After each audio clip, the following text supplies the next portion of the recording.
You know the type, right? The workplace hero. That person who swoops in, pulls an all-nighter, and single-handedly saves the day from total disaster. We give them high fives, we call them rock stars, but what if I told you that all that heroism is actually a giant red flag?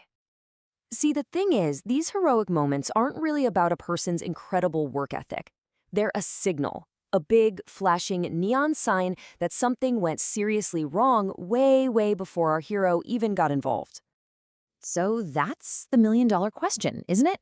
If saving the day is a signal, what on earth is it signaling? Well, it's signaling a breakdown, a failure in the process, and that's exactly what we're going to get into right now. Think about it. For someone to have to save the job, it means the system failed first.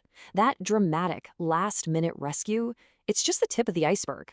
Underneath the surface, there's a much bigger, more dangerous problem. Real professionals, they don't try to be heroes. They design the work so that heroes are never needed in the first place.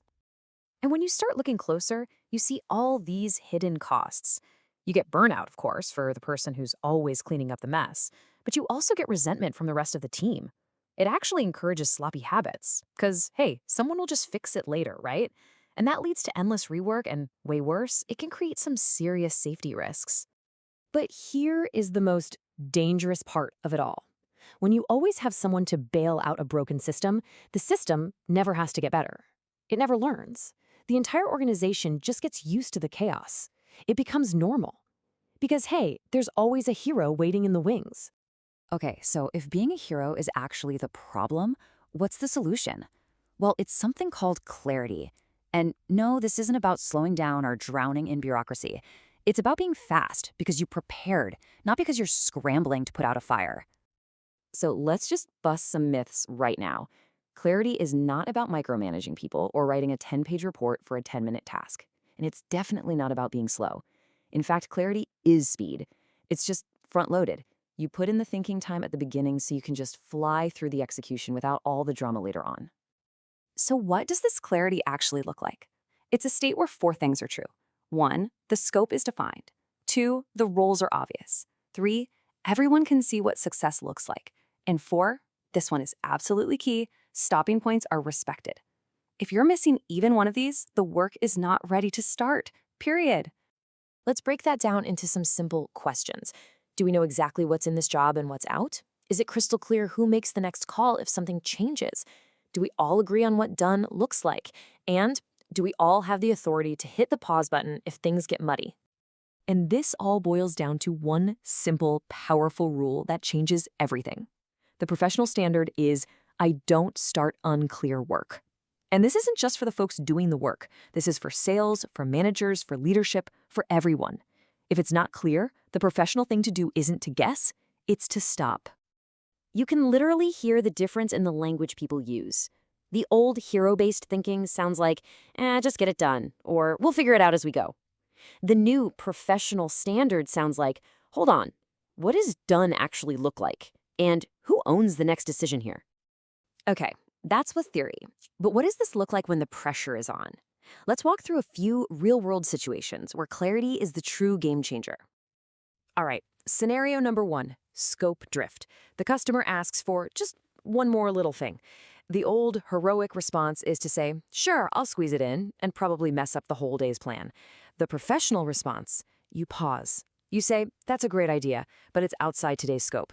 Let's quickly confirm the right way to handle this. Or how about this one? You show up to a job and the instructions are vague. The hero just takes a guess and hopes for the best, which usually leads to a callback. The professional stops and says, I'm not moving forward until I get confirmation. I want to get this done right the first time. And the big one, you're behind schedule. The pressure is on. The temptation is to cut a corner and think, I'll fix it later. A true professional knows later never comes. They escalate the problem right now because protecting quality and safety is way more important than pretending everything is okay. So you can see how powerful this is for one person. But the real magic happens when you build an entire culture around this idea. So how do you actually get a whole team to work this way? Well, you start by listening. You listen for the language of professionals. These are your green flags. When you hear people saying things like, before I start, can we confirm? Or, I'm pausing here so we don't create rework. That's not weakness. That's mastery. And look, this has to come from the top. Leaders have a massive role to play. They've got to define scope clearly from the get-go. They need to be around to answer questions fast. They should actually reward people for raising a red flag early. And the most important thing, you can never, ever punish someone for hitting the brakes on unclear work.